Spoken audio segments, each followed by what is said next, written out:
Sometimes a child's anger is not really about anger. Most of the times, it's a cry for help. It's a way of saying, something is hurting me, but I don't know how to explain it. When a child grows up around constant fighting, shouting, violence, rejection, neglect, or an environment where they never feel safe or loved, those experiences can leave deep emotional wounds. And when those wounds are not healed, the child may begin to express that pain through aggression, stubbornness, anger, or even hatred. That is why, as parents, we need to be very careful about the kind of environment we create for our children. Children are watching us, listening to us, and learning from the way we treat each other. But there is something else I want you to think about. See, you may be doing everything you can to give your child a peaceful and healthy home. But if you are living with a partner who constantly brings anger, violence, disrespect, or conflict into that home, it becomes very difficult to maintain that peace. Even the Bible says, can two walk together unless they are agreed?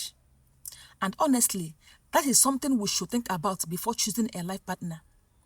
Because choosing a life partner is not only about choosing someone you love. You are also choosing the kind of environment your future children may grow up in.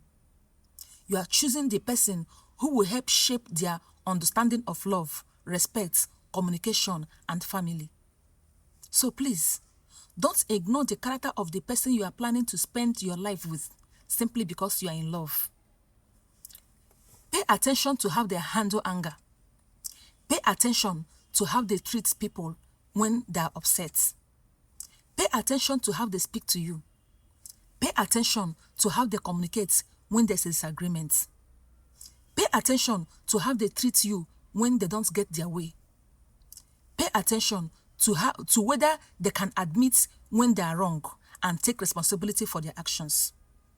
Also pay attention to how they resolve disagreements. Because love alone cannot build a peaceful home if there is no respect, self-control, and willingness to work together. And if you already have children, please remember this. Your child should not have to carry the emotional wounds created by the adults around them. So my advice is simple. Be intentional about the atmosphere you create in your home. And be very careful about who you build that home with. Choose a partner who understands that peace in the home is not just for the adults. It's also part of a child's emotional foundation. Because sometimes, the best thing you can give a child is not an expensive life. It's a safe, peaceful, and loving home.